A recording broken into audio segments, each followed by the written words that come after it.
সুপ্রিয় দর্শক, আমি আফজাল হোসেন স্বাগত জানাচ্ছি সম্পাদকীয়তে। আবারও আলোচনায় স্থানীয় সরকার নির্বাচন প্রসঙ্গ। বিএনপি বলছে জাতীয়র আগে স্থানীয় ভোটের সুযোগ নেই। প্রধান উপদেষ্টার সঙ্গে ইসির বৈঠকের বিষয় স্পষ্ট করার দাবি জানিয়েছে দলটি। জামায়াতের দাবি স্থানীয় নির্বাচন আগে দেয়ার।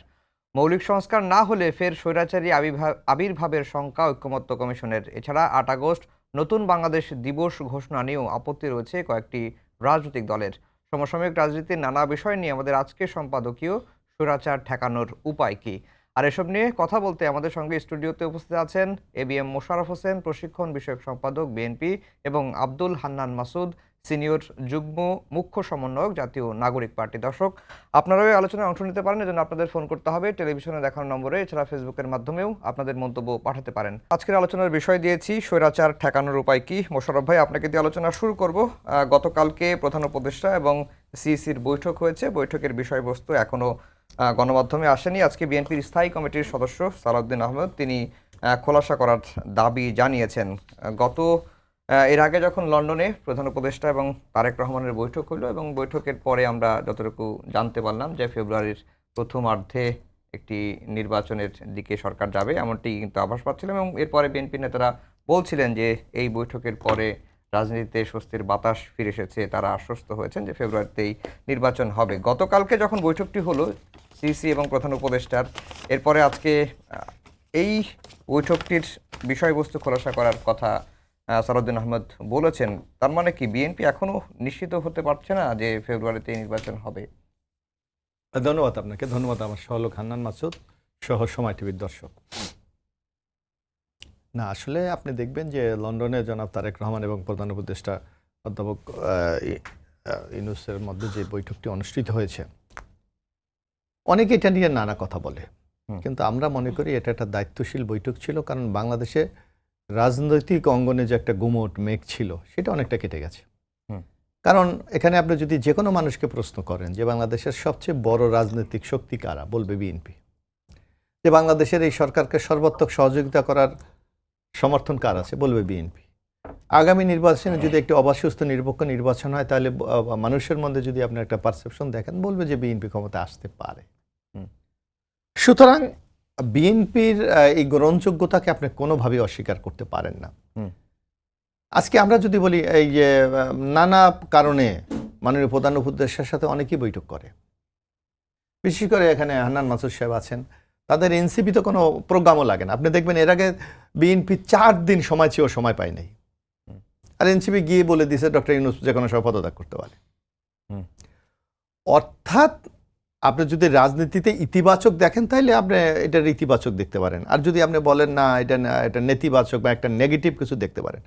আজকে বিএনপির মিটিং আর প্রধান উপদেষ্টার মিটিং নিয়ে অনেকে নানা চোখে দেখে, কিন্তু এইটা তো একটা জিনিস লক্ষ্য করবেন যে বাংলাদেশে উত্তেজনার পারদটা অনেকটা স্থমিত হয়ে গেছে, এটা তো অস্বীকার করার কোনো সুযোগ নাই।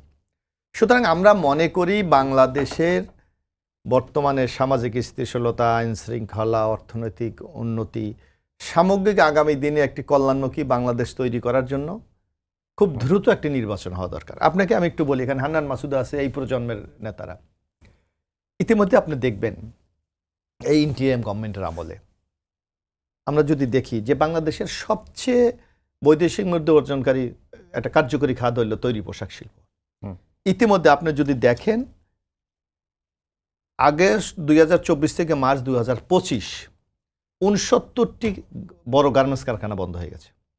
এই অবস্থা যদি চলতে থাকে, তাহলে আগামী 2025 থেকে 2026-এর মধ্যে 117টা বড় বড় গার্মেন্টস কারখানা বন্ধ হয়ে যেতে পারে। তো আপনি যদি এটাকে আপনি বলবেন কারণটা কি?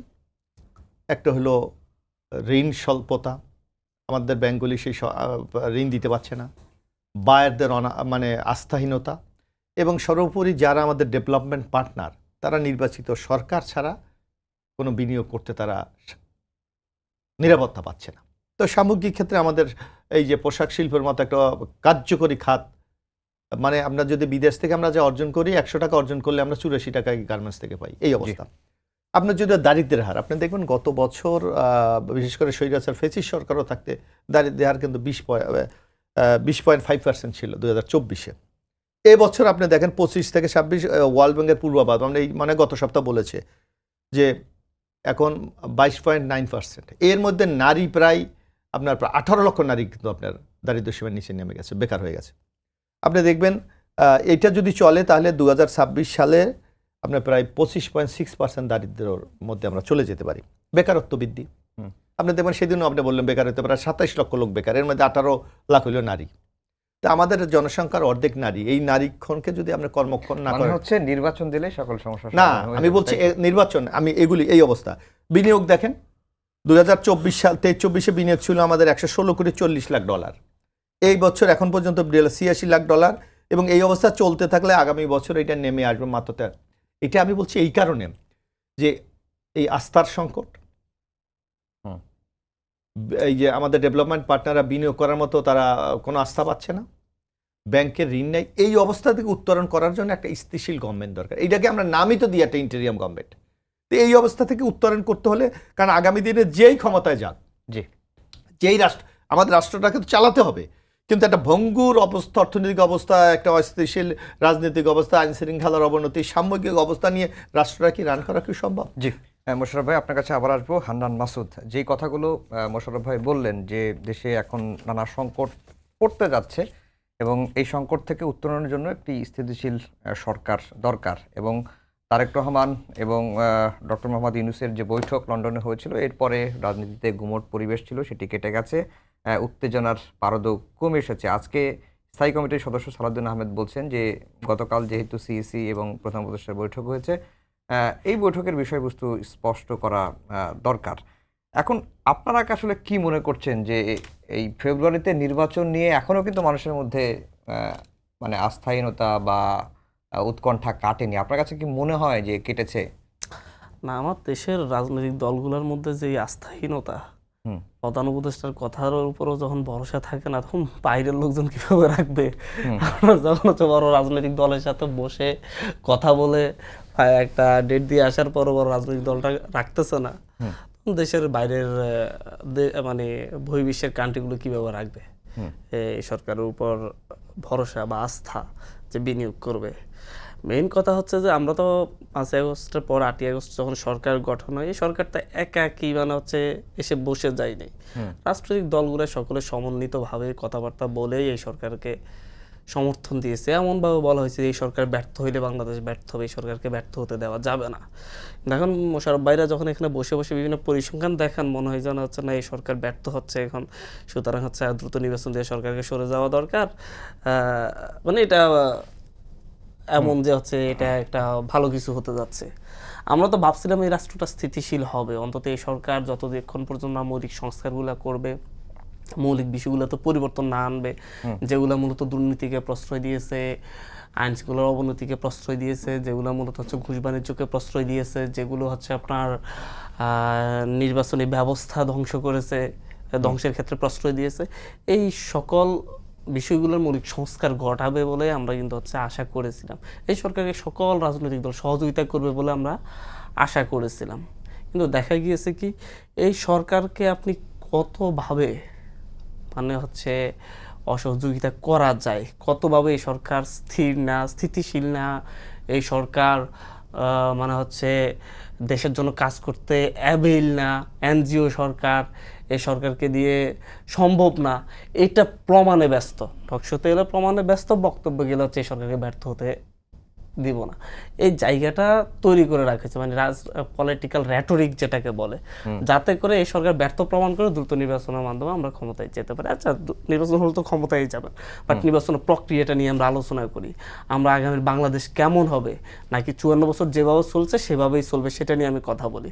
দারিদ্রতা নিয়ে কথা হয়, আসলে দারিদ্রতা নিয়ে কথা হয়, আমারও তো লজ্জা লাগে যে আসলে হচ্ছে বাংলাদেশে এখনও কেন 20-25% দারিদ্র মানুষ দারিদ্র সীমার নিচে। এই শুধুমাত্র গত 1 বছরের দায়ী, নাকি হচ্ছে সেই 71 থেকে 2024 পর্যন্ত শাসনের দায়ী? আপনারা তো পারেন না আসলে হচ্ছে যারা শাসন ক্ষমতায় ছিলেন, কারণ আপনাদের পরেও যারা হচ্ছে না, আমাদের পরেও যে সকল রাষ্ট্র স্বাধীন হয়েছে বা একটু আগে পরে স্বাধীন হয়েছে, তারা দেখতেছি হচ্ছে দারিদ্র সীমার হার 5%-এর নিচে নামায় ফেলছে, উন্নত রাষ্ট্রে পরিণত হয়েছে। আমরা পারিনি, কারণ ওরা পেয়েছে হচ্ছে সৎ, নির্ভীক, সাহসী শাসক, আর আমরা পেয়েছি হচ্ছে চোর, আমরা পেয়েছি ঘুষখোর, আমরা পেয়েছি হচ্ছে লুটেরা, আমরা শুধুমাত্র মেজর জিয়ার শাসন আমল ছাড়া আর কখনো এই দেশকে নিয়ে একটা পরিকল্পনা মাফিক এই দেশের শাসন ব্যবস্থা পরিবর্তনের জন্য কোনো একটা সরকারকে দেখিনি। প্রত্যেকটা ক্ষেত্রেই দেখছি হচ্ছে খাই খাই অবস্থা, যে একবার এমপি হয়েছে, ছাত্র নেতা থেকে একবার এমপি হয়েছে, একবার প্রতিমন্ত্রী হয়েছে, তার দেখতেছে হাজার হাজার কোটি টাকার মালিক। বুঝতে পারছেন? আজকে আমাদেরকে নিয়ে অনেক কথা, আমাদের তো মানে হচ্ছে সেরকম অবস্থা। আজকে সেই 90 ছাত্র নেতাদের অবস্থা দেখেন, প্রত্যেকে হাজার হাজার কোটি টাকার মালিক হয়েছে। তাদের অবস্থা কেমন ছিল 90? এক দুইবার প্রতিমন্ত্রী হইয়া, এক দুইবার এমপি হইয়া এই অবস্থা, তাহলে বুঝতে হবে যে দেশটাকে কিভাবে শোষণ করা হয়েছে। আর ভাই অনেকগুলো কথাই বললেন যে দেশের স্থিতিশীলতা নিয়ে। আমি তো আসলে স্থিতিশীলতা নিয়ে আমিও আতঙ্কে আছি। দেশ স্থিতিশীল কিভাবে হবে যদি একটা বড় রাজনৈতিক দল নিজেদের মধ্যে মারামারি করেই নিজেদের নেতা কর্মী 124-25 জনকে হত্যা করে ফেলে 10, 5, 15, 11 মাসে, তাহলে দেশ স্থিতিশীল কিভাবে হবে? একটা ছাত্র সংগঠন, মানে একটা ছাত্র সংগঠন, সেই ছাত্র সংগঠনের অভ্যন্তরীণ কোন দলে যদি হচ্ছে 11 মাসে 47 জন নিহত হয়, এই রাষ্ট্রটা স্থিতিশীল হবে কিভাবে? যদি দেখা যায় পুলিশের কাছ থেকে আসা মেশিনটাই, যদি দেখা যায় যে হচ্ছে মানে এইভাবে যদি চলতে থাকে, অভ্যন্তরীণ সংঘর্ষ যদি হয় মাত্র 10 মাসে কয়েক হাজার একটা রাজনৈতিক দলের, বড় রাজনৈতিক দল যাদের সবচাইতে বড় স্টেক, তাদের যদি হয়, তাহলে রাষ্ট্রটা স্থিতিশীল হবে কিভাবে? রাষ্ট্র স্থিতিশীল করার জন্য কি শুধু প্রশাসনই পারবে? ওইটারও তো দায় সরকারেরই, নিয়ন্ত্রণ করা বা আইনের ব্যবস্থা নেওয়া। কারণ হচ্ছে যে সরকারের উপরে সরকার আছে। ওই যে সরকার বাধ্য হয় গিয়ে হচ্ছে দেশের বাইরে গিয়ে আপনার সাথে একটা সমঝোতা করে এসে সরকার চালানোর একটা স্থিতিশীল পরিবেশ তৈরি করতে। সরকার বাধ্য হয়, সরকার যখন হচ্ছে সরকারের উপর একটা সরকার তো তৈরি হয়েছে। ওই যে ওয়াহিদুদ্দিন মাহমুদ স্যার বললেন না যে হচ্ছে আমি তালিকা চেয়েছি, ডিসি কাদেরকে দিব, মানে একটা রাজনৈতিক দলের কাছে তালিকা চাচ্ছেন, আমার নির্লজ্জন মতো সেটা বলতেছে না যে হচ্ছে আমি তালিকা চেয়েছি আমার বন্ধুর কাছে। বিএনপি পন্থী, একটু উদার বিএনপি পন্থী লোকজনকে আমরা প্রায় 40টা বিশ্ববিদ্যালয়ে বিসি দিয়েছি। সরকার উপর সরকার হচ্ছে তারা মূলত হচ্ছে একেবারে গ্রাম পর্যায়ের ইউনিয়ন পরিষদ থেকে শুরু করে আওয়ামী লীগের লোকজন জাস্ট বসে আছে। ইউনিয়ন পরিষদ, এরপর উপজেলা পরিষদ, অফিস, পুলিশ, সব কিছু তাদের কন্ট্রোলে, তাদের কথার বাইরে যাওয়ার সুযোগ নেই। আপনি দেখেন একটা কর্মীকে নিয়ে আসুক, একটা সালিশ হলে মানে হচ্ছে থানায় একটা সালিশ হবে, সেই সালিশে নিজের পক্ষের কর্মী পক্ষে রায় নেওয়ার জন্য 200, 250, 300 লোক নিয়ে সেই থানায় হাজির হয়। পুলিশের আর কয়টা আছে? পুলিশের মানে মাথায় ঘাড়ে মাথা কয়টা আছে যে হচ্ছে সে তার বিরুদ্ধে রায় দিবে? সেখানে পুরো রাষ্ট্রটাকে এইভাবে অকার্যকর করে রেখে আবার যদি মানে ইলেকশন করে যদি ওই দলটাই যদি রাজনৈতিক ক্ষমতায় আসে, তাহলে আমি তো দেখছি যাচ্ছে সেদিন রিপোর্ট করতেছিলাম যে 2001 থেকে 2006 সাল পর্যন্ত বিএনপি ক্ষমতা থাকাকালীন অভ্যন্তরীণ কোন দলে নিহত হয়েছে 76 জন। বাট সরকার ক্ষমতা থাকাকালীন বিএনপির অভ্যন্তরীণ কোন দলে 124 জন নিহত হয়েছে 11 মাসে। তাহলে এইটার গ্রাফটা কিরকম হচ্ছে? জি মোশাররফ ভাই, যেটি হান্নান মাসুদ অনেক কথাই বললেন যে সরকারের উপর সরকার হচ্ছে বিএনপি আপনাদের দিকে ইঙ্গিত করেছে, আর 1 মাসে আপনাদের দলের মধ্যে অভ্যন্তরীণ ছাত্র সংগঠন 11 মাসে যে ধরনের পরিস্থিতি তৈরি হচ্ছে, 124 জনের কথা বলছেন, এরকম মানুষজন খুন হয়েছে স্বার্থের দ্বন্দ্বের কারণে। আপনারা রাষ্ট্রকে অকার্যকর করে রাখছেন, আপনারা এই সরকারকে ব্যর্থ দেখাতে যাচ্ছেন, তাহলে দেশটা স্থিতিশীল হবে কেন? না, হান্নান মাসুদ অত্যন্ত স্মার্ট এই যুগের রাজনীতিবিদ হতে যাচ্ছে। আমি তার এই তথ্য কোথা থেকে উনি পেলেন আমি জানি মিডিয়াতে বাইরেই তো প্রচার করছে। আমি বলি এই তথ্য কোথা থেকে পেলেন? আমি তো ওনাকে যদি এবারে 10টা নাম বলুক, অমুক জায়গায় ইন্টারনাল কনফ্লিক্টে 10টা ছেলে মারা গেছে, না আপনাকে দিয়ে দিই, ঈদের দিন একজন মারা গেছে। আমি বলছি আমি এরকম কথা, কারণ আমি এক ছাত্র দল করি এবং বিএনপির প্রশিক্ষণ সম্পাদক। আমি আমার কাছে আমি মনে করি যতটুকু তথ্য উপাত্ত আছে অনেকের কাছে নেই, কারণ আমি আমার প্রয়োজনই রাখতে হয় আমাকে। সুতরাং হান্নান মাসুদ যেভাবে 147 জনে বললো, 124 জন, এইটার কোনো ভিত্তি আছে বলে আমার কাছে মনে হচ্ছে না। বরং উনি বলেছে যে গভর্নমেন্টকে আমরা ডমিনেট করি। আমি হান্নান মাসুদকে মানে তরুণ রাজনীতিবিদ, আমি অত্যন্ত তাকে সবিনয় বলতে চাই।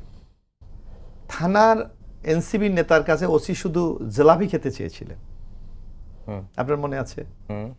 তার জন্য তাকে টাকা চাইছিল, জিলাপি খাইতে চাইনি, জিলাপি খাওয়ার টাকা চাইছিল। ওই যে একই কথা, জিলাপি খাওয়া আর জিলাপি উড্ড হয়ে গেছে। তাদের সাজিদ আলমের বাবার কথা শুনে নাই পঞ্চগড়ের জজ, একটা জামিনের ব্যাপারে না কোনো একটি বিষয়, তাকে তাৎক্ষণিক মন্ত্রণালয়ে অ্যাটাচ করে দেওয়া হয়েছে। তো কারা ক্ষমতার উপরে বসে আছে এটা তো আমাদের দেখতে হবে। আমরা প্রতিদিন পত্র পত্রিকায় সোশ্যাল মিডিয়ায় দেখি কাদের কথায় সচিবালয় সব পোস্টিং হচ্ছে। কাদের কথায় অমুক আমরা এই যে কত আমার হান্নান মাসুদ মানে নিজেও দেখে থাকবে, দেখলাম গাজীপুরের একজন নির্বাহীকে নিয়োগ করতে 40 কোটি টাকার লেনদেন হয়েছে। কই আমরা তো মিনিস্ট্রি থেকে কোনো প্রতিবাদ দেখিনি, আমরা তো ওই প্রতিষ্ঠান থেকে গাজীপুর সিটি কর্পোরেশন থেকে কোনো প্রতিবাদ আমরা দেখিনি। অর্থাৎ কারা সরকারকে ডমিনেট করে বাংলাদেশের সবাই জানে যে এনসিপি বর্তমান এই সরকারকে ডমিনেট করছে। সুতরাং বিএনপি আজকে বাংলাদেশে বৃহত্তর রাজনৈতিক দল, বিএনপির একটা দায়িত্ব। আমি এখানে হান্নান মাসুদকে একটা কথা বলি, হান্নান মাসুদের একটা কথা বলে যে আপনি 5 তারিখের পর 6, 7, 8 তো বাংলাদেশের গভর্নমেন্ট ছিল না, এটা তো আপনারাও এই যে বৈষম্য বিরোধী ছাত্র আন্দোলন বেসিক্যালি আরবান বেসড ছিল, আমরা ঢাকা কেন্দ্রিক তাদের একটা ব্যাপক নিয়ন্ত্রণ ছিল, কিন্তু সারা বাংলাদেশের আইন শৃঙ্খলা রক্ষা করেছে কারা? কারা মন্দির পাহারা দিয়েছে, কারা থানা পাহারা দিয়েছে, কারাই সাধারণ মানুষের শান্তি শৃঙ্খলা নৃত্য করেছে। এক বাক্যে বাংলাদেশের যে কোনো মানুষ করবে সে কই, তখন তো কোনো ঘটনা ঘটে নেই। কিন্তু আপনি দেখবেন 8 তারিখের পর যখনই সরকার গঠিত হলো, মানে অর্থাৎ তৎকালীন বৈষম্য বিরোধী ছাত্র আন্দোলন যখন একটা গভর্নমেন্ট ফর্ম করলেন তাদের 3 জন প্রতিনিধি দিয়ে, তখন অনেক ক্ষেত্রে অনেক জায়গায় আমরা ক্ষমতার ব্যাপক উত্তাপ আমরা লক্ষ্য করি, ব্যাপক আমরা একটা প্রভাব আমরা লক্ষ্য করি। এবং নিয়োগের আপনাকে বলেন, আমরা বিএনপির পক্ষ থেকে সুনির্দিষ্টভাবে বলেছি গত ফেসিস সরকারের আমলে যারা সুবিধাভোগী ছিল তাদেরকে ডিসি নিয়োগ দেওয়া হয়েছে 39 জন, নাম ঠিকানা সহ আমরা বলেছি। ওই সেই নিয়োগ কি বাতিল করা হয়েছে? কারণ এনসিবি চায়, কারণ যদি আওয়ামী লীগের লোকজন প্রশাসনে থাকে তাদের তদবির করতে মানে প্রেশার দিতে তাদের সুবিধা হয়। এটা তো আমরা বলতে চাই না এইসব কথাবার্তাগুলি। আমরা যদি কোনো, আমি বলি এই যে আপনার এই যে জেলাপি খাওয়ার টাকা চাওয়ার জন্য ওসি উড্ড হয়ে যায়, আর অন্যায়ভাবে যদি একটা লোকে গ্রেপ্তারে আমি বললে সেই লোককে বরং তো আমার বিরুদ্ধে ব্যবস্থা গ্রহণ করবে। এই হলো বাংলাদেশ, এটা অস্বীকার। আমরা তো ছোট্ট বাংলাদেশ, এইটা আমরা জেনে কাদের ইশারা এখন সারা বাংলাদেশ চলছে। এক, আমরা তো বারবার বলছি হান্নান মাসুদরা এই ব্যাপারে তাদের কোনো বক্তব্য নাই। আমরা বলছি এখনো ফেসিস শেখ হাসিনার পেতাত্তারা সচিবালয়ে বসে বাংলাদেশ চালাচ্ছে। ওনারা যে বলছে আগামী দিনে বাংলাদেশ কিভাবে পরিচালিত হবে, এখনো মানে কন্ট্রোল নাই প্রশাসনের মধ্যে। আপনি কিভাবে কন্ট্রোল আশা করেন? আওয়ামী লীগের শেখ হাসিনার পেতাত্তারকে রেখে আপনি আগামী দিনে একটি জনগণের বাংলাদেশ কায়েম করবেন? এটা তো মানে এটা পরিহাস ছাড়া আর কোনো কিছু না। আপনি কেন চেঞ্জ করছেন না? আপনি কেন তাদেরকে পরিবর্তন করছেন না? তাদেরকে আপনি একদিকে আপনার এই মানে আপনার বলতে এই এনসিবি তো পার্ট অফ দ্য গভর্নমেন্ট, আপনি 700 লোককে আপনি নিয়োগ দিয়েছেন, আপনি বলেছেন তারা বৈষম্যের শিকার, তাদের উপর অন্যায় বিচার করা হয়েছে। 700 লোকের মধ্যে একটা লোককে আপনি কোথাও নিয়োগ দিয়েছেন? আপনি দেন নাই। তাহলে আপনি একদিকে মুখে স্বীকার করছেন এরা বৈষম্যের শিকার, এরা গত সরকারের প্রতিহিংসার শিকার, এরা রাজনৈতিক দৃষ্টিভঙ্গির কারণে এদেরকে পদায়ন করা হয়নি, প্রমোশন দেওয়া হয়নি। তাহলে এখন তো আপনি জাস্টিফাই করেছেন, আপনি বলেছেন এরা ন্যায় বঞ্চিত, আমি তাদেরকে প্রমোশন, তাদেরকে আপনি কেন পোস্টিং দিচ্ছেন না? তাদেরকে চুক্তিভিত্তিক দেন, তা তো দিচ্ছেন না। অথচ শেখ হাসিনার সেই আমলের পেতাদারকে রেখে আপনি এখন প্রশাসন চালিয়ে আগামী দিনে আমি জনগণের বাংলাদেশ কায়েম করবেন। জি, এটা উদ্ভট একটা কথাবার্তা। জি, আমরা তো রাজনীতির চরিত্র একই দেখছি, তাহলে এই 11 মাসে রাজনীতির চরিত্র এবং রাজনীতিবিদদের চরিত্রের গুণগত কি পরিবর্তন হয়েছে? না, সব মিলিয়ে হচ্ছে পলিটিক্যাল র্যাটরিক কিছু চেঞ্জ হয়নি। সেই যে দুশ্চাপান্ন দায় চাপানো কিছু ভাইয়ের সাথে তো আমরা কিছুক্ষণ আগে আমি সরকারকে কীভাবে তুলুদুনে করে আসছি যে সরকারের বিরুদ্ধে, সরকারের এই যে আমলাতন্ত্রের সংস্কার হয় না, আমলারা আগের আমলাগুলো সেই জায়গায় আছে, এমনকি মানে হচ্ছে স্বৈরাচার নির্বাচন কমিশনের যে সকল অফিসারগুলো ছিল শেখ হাসিনাকে রাতের ভোট করিয়েছে তারা চেঞ্জ হয় না, এই নির্বাচন কীভাবে, এগুলো নিয়ে আমরা কথা সবসময় বলি। ভাই যে কথা বলছে সেটার সাথে আমি একমত, যতক্ষণ পর্যন্ত না সে আমলারা যারা হচ্ছে শেখ হাসিনাকে রাতের ভোট করাইয়া দিছে, শেখ হাসিনার দুর্নীতি অপরাধের সাথে জড়িত ছিল তাদেরকে অপসারণ না করছেন, যতক্ষণ পর্যন্ত নির্বাচন কমিশনের যে সকল অফিসাররা রাতের ভোট দামি ভোট করছিল তাদেরকে অপসারণ না করছেন, ততক্ষণ পর্যন্ত বাংলাদেশের নির্বাচন কীভাবে হবে সুষ্ঠু নির্বাচন, নিরপেক্ষ নির্বাচন, এটা শেষ করেন তারপর হবে। আমরা এই কথাটা বলি, সেই সময়টা তো হচ্ছে ওনারা বা হচ্ছে সেই ব্যাপারে সরকারকে ওনারা কতটুকু চাপ দিচ্ছেন সেটা তো আমরা পরিলক্ষিত হচ্ছে না। আমরা দেখতেছি বলতেছে যে interim remember election in December, যদি এখন ফেব্রুয়ারিতে গেছে না, আমরা এটা দেখতেছি, কিন্তু আমরা শুনতেছি না ইন্টারিম রিমেম্বার যে হচ্ছে অফিসারগুলো সরান, না হলে নির্বাচন কেমনে হবে, দ্রুত নির্বাচন দেন, এদেরকে আগে দ্রুত সরান, এটা নিয়ে কথা হচ্ছে না। কারণ ওই যে ভাই যে রেটরিকটা ইউজ করছে আমি সেটাই হচ্ছে, এরা থাকলে যারা হচ্ছে ক্ষমতায় যে থাকে তাকে ফাইয়ে কুন্নিশ করে রাতের ভোট করতে পারে, তারা ক্ষমতায় কে যাবে সামনে তাকে কুন্নিশ করে তার লোকজনকে এমপি বানিয়ে দেওয়ার জন্য কাজ করতে প্রস্তুত। এটা হচ্ছে আসল বাস্তবতা, যার কারণে তাদের নিয়ে কোনো উচ্চবাচ্য নেই, তাদের নিয়ে কোনো কথা নেই। এগুলা সেন্স না করলে, এগুলা পরিবর্তন না হলে, এদেরকে না সরালে কোনো মতে একটা নির্বাচন হওয়ার পরিবেশ তৈরি হবে না। ভাই বললেন যে হচ্ছে কখনো মানে হচ্ছে ভাইয়ের কাছে ওই নাই, রিপোর্ট নাই যে হচ্ছে এতজন নিহত হয়েছে। আমি ভাই তো তুখোড় রাজনীতিবিদ ছিলেন, ভাই কেন যে এটা ভাইয়ের চোখের আড়ালে গেছে আমি জানি না। এই যে 19 জুন ডেইলি ক্যাম্পাসের রিপোর্ট হচ্ছে ছাত্র দলের কোন দলে সংঘর্ষে 10 মাসে নিহত 41, ছাত্র দলের কোন দলে, এরপর দলীয় কোন দলে 8 মাসে 51 নেতাকর্মী নিহত। ঈদের দিনও 2টা লাশ পড়ছে, এমনকি 3 দিন আগে স্থায়ী কমিটির সদস্য মইনুল আহমেদ স্যারের এলাকায় সেখানে পর্যন্ত অভ্যন্তরীণ দলের 2টা লাশ পড়ছে। এই ইনফরমেশনগুলো বাইরের কাছে কেন যায় না, না যাওয়ার কারণেই মূলত হচ্ছে এটা দিন দিন বাড়তেছে। যদি সিনিয়র নেতৃবৃন্দের কাছে এই ইনফরমেশনগুলো সরাসরি যেত, ওনারা যদি এগুলো দেখতেন, তাহলে হয়তো খুব দ্রুত অ্যাকশন নিতে পারতেন, দেশের আইনশৃঙ্খলা পরিস্থিতি আরও অনেক ভালো হতো, আমি এটা বিশ্বাস করি। ভাই একটা কথা বলছেন যে গাজীপুর সিটি কর্পোরেশনের প্রশাসক নিয়োগে 40 কোটি টাকা দেন দরবার হচ্ছে। এই বিষয়টা প্রথম কীভাবে আসছে আপনারা তো হয়তো জানার কথা। ছাত্রলীগের কেন্দ্রীয় এক সিনিয়র সহসভাপতি এই পোস্টটা দিছিলেন যে হচ্ছে প্রশাসক নিয়োগে 40 কোটি টাকা দেন দরবার করছে আসিফ মাহমুদ। এইভাবে সেই পোস্ট শেয়ার দিয়ে কাঠের কেল্লা থেকে শুরু করে মানে বিএনপির যতগুলো গ্রুপ আছে সব জায়গায় এটা ছড়িয়ে ছিটিয়ে গেছে। যাওয়ার পরে এটাকে এখন হচ্ছে কাট করে করে এমনভাবে উপস্থাপন করছে, নাই কোনো ইনফরমেশন নাই কিছু, একজন একটা ফেসবুক পোস্ট, তাও ছাত্রলীগের, সেটা একটা মানে হচ্ছে ডকুমেন্টস হয়ে গেল। আমি জানি না ছাত্রলীগকে এত বিশ্বাস কবে আমাদের বিএনপি সহ ছাত্রদল সহ এরা শুরু করলো, এতটুকু আমার কিন্তু হচ্ছে আস্থায় আসে না আর কি। না আমি একটু মাসুদ আমি বলি, ঠিক আছে যদি এরকম ফেক নিউজ হতে পারে, আমি আপত্তি নাই, কিন্তু স্থানীয় সরকার মন্ত্রণালয় কি সুনির্দিষ্ট কোনো ব্যাখ্যা দিয়েছে? তারা কি এটা প্রতিবাদ করেছে অথবা প্রকৃত ঘটনা কি এটা কি তারা বলেছে? একটা নিষিদ্ধ সংগঠনের একটা কর্মীর পোস্টের যদি প্রতিবাদ, না এটা মাসুদ আপনি অত্যন্ত প্রগতিশীল ছাত্রনেতা, আমি বিশ্বাস করতে চাই। মানুষ বিশ্বাস করবে করবে না কেন? আপনার মন্ত্রণালয়ের দায়িত্ব, আপনার মন্ত্রণালয়ের দায়িত্ব, আপনার মন্ত্রণালয় আপনি কোথায় কাকে দেবেন এটা আপনার ব্যাপার। কিন্তু যখন আপনি কাউকে নিয়োগের জন্য ডিউ লেটার দেন, তখন মানুষের মধ্যে তো একটা সন্দেহ ঘনীভূত হতেই পারে যে এত ইন্টারেস্টটা কি। উত্তরে সিটি কর্পোরেশনে দেখেন, আমার বাংলাদেশে মানুষ বলে কি, চট্টগ্রামে মেয়র আদালতের মানে আদালতের রায় হয়েছে, এই যে উত্তরের রায় ডিউ লেটারের মেয়র। তো এইরকম তো কথা মানুষের মধ্যে তো আসছে যে যিনি এখান থেকে স্থানীয় সরকার মন্ত্রণালয়ের দায়িত্ব হইলে ওখানে একজন প্রশাসক নিয়োগ দেখা, তাকে ডিউ লেটার দিতে হবে কেন? ওয়াই? ওখানেই তো প্রশ্নটা দেখা দেয় যে কারণটা কি। হ্যাঁ, আমরা আরেকটা বিষয়ে যেতে চাই। হান্নান মাসুদ, যে 8 আগস্ট নতুন বাংলাদেশ দিবস ঘিরে বিতর্ক হচ্ছে, বিপ্লব বেহাত দিবসের পালনের ঘোষণা দিয়েছে ইনকলাব মঞ্চ। কিছুক্ষণ আগে আমি শোতে আসার আগেই দেখছিলাম বিবিসিতে যে এই 8 আগস্টের নতুন বাংলাদেশ দিবস ঘিরে বিতর্কের কারণে সরকার একটু নমনীয় হয়েছে, একটু চিন্তাভাবনা করছে। আপনার কাছে মনে হয় যে এই হুট করে 8 আগস্ট দিবস পালনের সিদ্ধান্ত সরকার নিল এবং গণ অভ্যুত্থানের প্রতিনিধি 2 জন থাকা অবস্থায় কেন সরকার কি তাহলে, যেটা আপনারা বলছেন যে রাষ্ট্র সংস্কার করতে হলে জুলাইকে বাঁচিয়ে রাখতে হবে, জুলাইকে তাহলে আস্তে ধীরে ভুলে যাওয়ার চেষ্টা করা হচ্ছে সরকারের তরফ থেকেও? দেখেন, এটা কিন্তু সফলতা হবে তাদের যদি তারা পারে যে হচ্ছে জুলাইয়ের মেন ইতিহাসগুলোকে করে ফেলা। আমি কয়েকদিন আগে, আমি জাস্ট এটা না হচ্ছে কয়েকদিন আগে, বেশি দিন আগে আমি গুলিবিদ্ধ হয়েছিলাম ঢাকা বিশ্ববিদ্যালয়ের 17 তারিখ প্রথম, সকল মিডিয়া দেখাইছে, করেছে সরাগুলি।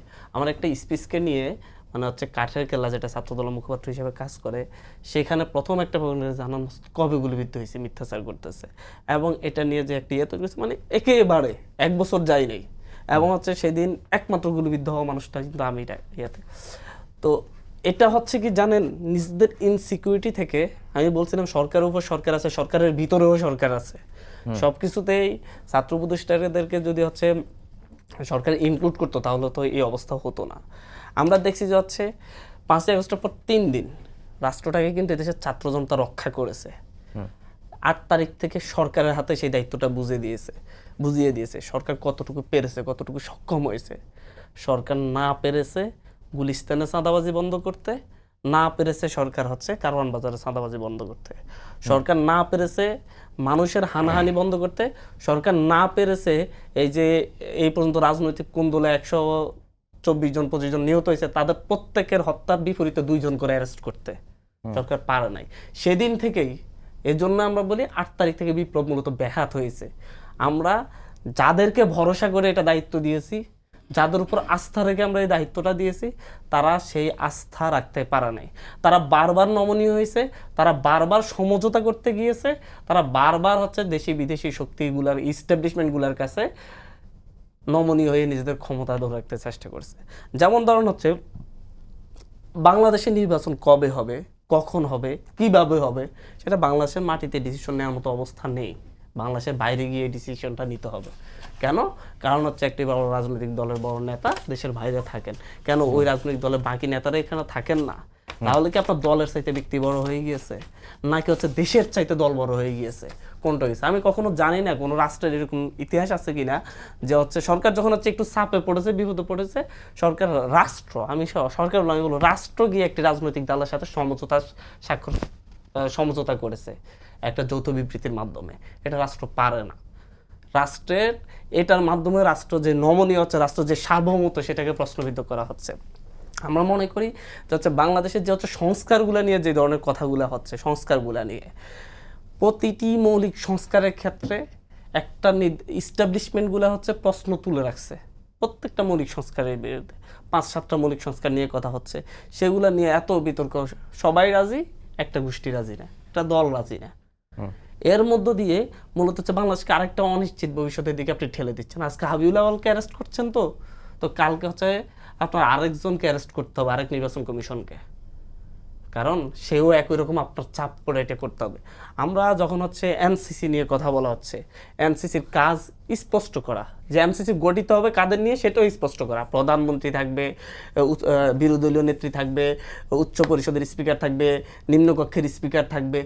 অধিকাংশ মানে হচ্ছে যে 8 জন থাকবে তাদের অধিকাংশই হচ্ছে সরকার পক্ষের লোক, অধিকাংশই। বাট এনসিসিটা দরকার হচ্ছে আলাপ আলোচনার ভিত্তিতে হবে এটা।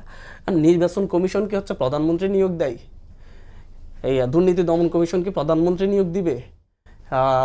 আপনার হচ্ছে মানে হচ্ছে এরকম কমিশনগুলা এটা কি প্রধানমন্ত্রী নিয়োগ দিবে? তাহলে তো প্রধানমন্ত্রী এতদিন যেভাবে নিয়োগ দিচ্ছে সেভাবে আমরা জানি যে রাষ্ট্রপতি নিয়োগ দেয়। আসলে রাষ্ট্রপতি তো প্রধানমন্ত্রীর সুপারিশ ছাড়া কিছুই করতে পারে না, প্রধানমন্ত্রী নিয়োগ দেয়। সেটার কারণে নাকি হচ্ছে নির্বাচন কমিশন নিয়োগের ক্ষমতা, দুর্নীতি দমন কমিশন নিয়োগের ক্ষমতা, এগুলা যখন হচ্ছে আমরা বলি যে হচ্ছে এনসিসির হাতে দিতে হবে, তখন বলা হচ্ছে প্রধানমন্ত্রীর ক্ষমতা হ্রাস করা হচ্ছে, নির্বাহী বিভাগের ক্ষমতা। আমি জানি না এখানে কোনভাবে নির্বাহী ক্ষমতা হ্রাস করা হচ্ছে এবং শর্ত দিয়ে দেওয়া হচ্ছে। আমরা যখন বলছি যে সংস্কারের জন্য বাংলাদেশের যেহেতু হচ্ছে 2টা পরিবারের বাইরে বাংলাদেশকে কাউকে তেমন একটা প্রধান মানে হচ্ছে রাষ্ট্রপ্রধান হতে দেওয়া হয় নাই সিস্টেমেটিক্যালি।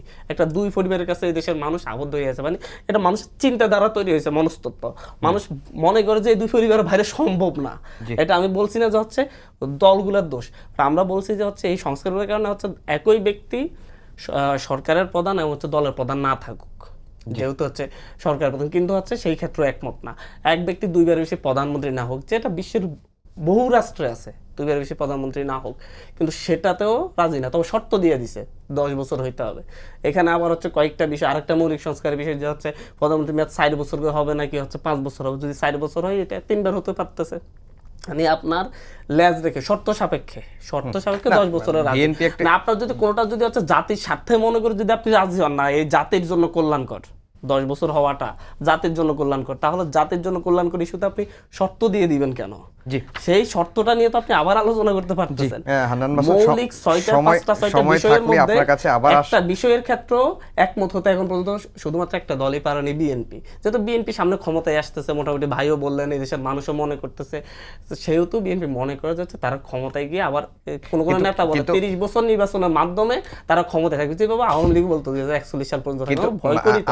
আমরা যদি এই দিক দিয়ে চিন্তা করি যে এখন যে সংস্কার প্রস্তাবগুলো হয়েছে, বিএনপি চাইলে সবগুলোই মেনে নিয়ে নির্বাচনে গিয়ে আবার সে পরিবর্তন করতে পারত, কিন্তু বিএনপি তো সেটা করেনি।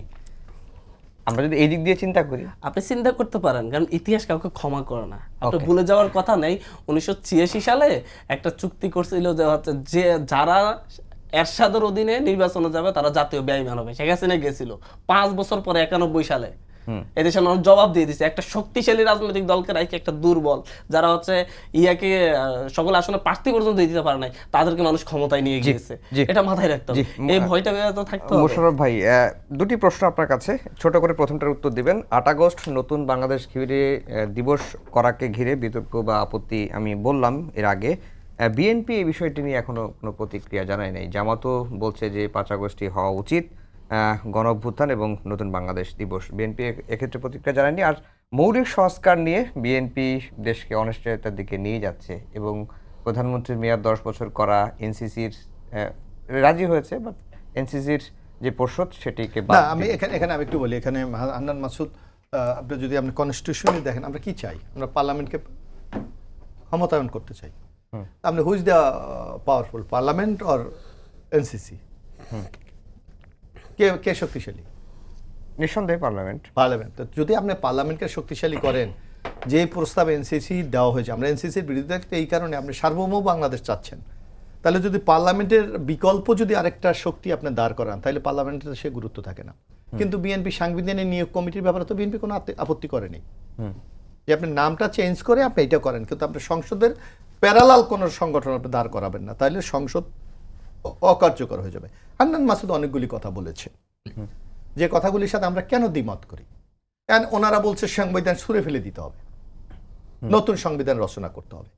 তো নতুন সংবিধান রচনা যদি আপনি করতে চান, তাহলে 5 তারিখ হয় আপনি কেন সাংবিধানিক সরকারের অধীনে আপনি শপথ নিলেন? কেন রাষ্ট্রপতির অধীনে শপথ নিলেন? আপনি তো সেই দিনই শহীদ মিনারে গিয়ে অথবা সোহরাওয়ার্দী উদ্যানে গিয়ে আপনি বলতে পারতেন এটা বিপ্লবী সরকার, এটা গণ অভ্যুত্থানের সরকার। আপনি তো তা করেন নাই। আপনি একদিন সংবিধানকে আপনি আপহোল্ড করবেন, অন্যদিকে বলবেন যে আমি সংবিধান মানি না। এটা তো সব বিরোধিতা। বিএনপি এই জায়গায় বিএনপির অবস্থানে যে it is the Democratic government, আপনি যা কিছু করেন গণতন্ত্রের মধ্যে, সংবিধানের মধ্যে আপনাকে করতে হবে। তো সংবিধানের মধ্যে করতে হলে কি হবে? আপনাকে অ্যামেন্ডমেন্টের মাধ্যমে যেতে হবে। এখন আপনি যে কথাটি বলেছেন যে আমরা যে কোনো প্রস্তাবে ওকে করলাম, যে বিএনপি মেনে নিল, কিন্তু এটা অনুমোদন দেবে কে? আইনে পরিণত করবে কে? পার্লামেন্ট। পার্লামেন্টে পাস করতে হবে, রাজনৈতিক দলগুলির আসতে হবে। এখানে হান্নান মাসুদ অনেকগুলো কথা, যে বাংলাদেশের আপনি রাজনৈতিক পরিসংখ্যান দেখেন, বাংলাদেশের, আমি জনগণের প্রতি শ্রদ্ধা রেখেই বলতে চাই, বাংলাদেশের সকল রাজনৈতিক দল কি, জনগণ কি সবাইকে সমভাবে কি সমর্থন করে? ম্যান্ডেট দেয়? দেয় না। সুতরাং যে দলগুলিকে ম্যান্ডেট দেবে তার দেশের প্রতি একটা দায়বদ্ধতা আছে। আমি হান্নান মাসুদদেরকে, আমি আশ্চর্য ব্যাপার, ওনারা চায় আগামী দিনে অবাধ সুস্থ নিরপেক্ষ নির্বাচন হয়। তাহলে একটা নির্বাচন করতে হলে নির্বাচন কমিশনকে আপনার শক্তিশালী করতে হবে, তার কোথায় দুর্বলতা আছে সেগুলিকে রিপেয়ার করে একটা শক্তিশালী নির্বাচন করতে হবে। 10.5 মাস হয়ে গেল, আপনার তো নির্বাচন কমিশন সম্বন্ধে কোনো আলোচনাই নাই। আপনি কি করবেন? তাহলে অর্থাৎ আপনার টার্গেট হলো নির্বাচনকে পিছিয়ে দেওয়া। আপনি কেন নির্বাচন কমিশন নতুন আইন করছেন না? স্বাধীনতার 54 বছরে আপনি এখনো পর্যন্ত একটা আইন করতে পারলেন না। নির্বাচনে যদি কেউ অনিয়ম করে, দুর্নীতি করে, আজকে হাবিবুল্লাহ আলকে আপনি কি একটা ফৌজদারি মামলা গ্রেফতার করেছেন। কিন্তু আমার যদি নির্বাচন কমিশন আইনে এই ব্যবস্থা থাকে, যদি নির্বাচন কমিশন তার দায়িত্ব পালনে ব্যর্থ হয়, তার বিরুদ্ধে এই ধরনের শাস্তিমূলক ব্যবস্থা গ্রহণ করা যাবে। আজকে যদি নির্বাচন কমিশনের আইনে দেখেন, হাবিবুল্লাহ বলেন বা নুরুল হুদার বলেন, আপনার কোনো ব্যবস্থা নেওয়ার কোনো আপনার ক্ষমতা আপনার ওখানে নাই। সুতরাং এই জায়গাগুলিকে কিন্তু আপনার অ্যাড্রেস করা হচ্ছে, সেগুলি কিন্তু হচ্ছে না। বরং এখানে আমার কনস্টিটিউশন ছুঁড়ে ফেলতে হবে, আমাকে সেকেন্ড রিপাবলিক করতে হবে, আমাকে ওই যে গণপরিষদ করতে হবে, যেগুলির সাথে জনগণের খুব সম্পৃক্ততা আছে বলে আমরা মনে করি না। জি হান্নান মাসুদ, এক কথায় 30 সেকেন্ড সময় আছে। না ভাই তো অনেকগুলো কথাই বলছে, আমি আর কি বলবো। আমি মেইনলি বলতে চাচ্ছি হচ্ছে, ভাই মনে হয় জানো না যে নির্বাচন কমিশনের নিয়ে আমরাই সবচাইতে বেশি কথা বলতেছি। নির্বাচন কমিশনের কোনো অগ্রগতি নাই তো, কিন্তু হচ্ছে সরকার আর হচ্ছে বিএনপি এই ব্যাপারে কথা বলতেছে না, তারা চুপ আছে। আজকে প্রথম আমি বিএনপির কোনো নেতার মুখ থেকে নির্বাচন কমিশনকে শক্তিশালী করা এবং হচ্ছে ইয়া নিয়ে, না আমরা সব সময় বলে আসছি, সব সময় বলে এই নির্বাচন কমিশন দিয়ে নির্বাচন হবে না, এরকম একটা ভাব প্রথম আসলো। আমরা তো সেই কথা বলতেছি, নির্বাচন কমিশনের না, তারা এই কাঠামো দিয়ে হবে না, সেটা তো আমরা অনেক দিন যাবতই বলতেছি। সবাইকে ধন্যবাদ জানিয়ে শেষ করছি আমাদের আজকের সম্পাদকীয়। আগামীকাল আবারও দেখা হবে একই সময়ে। শুভরাত্রি।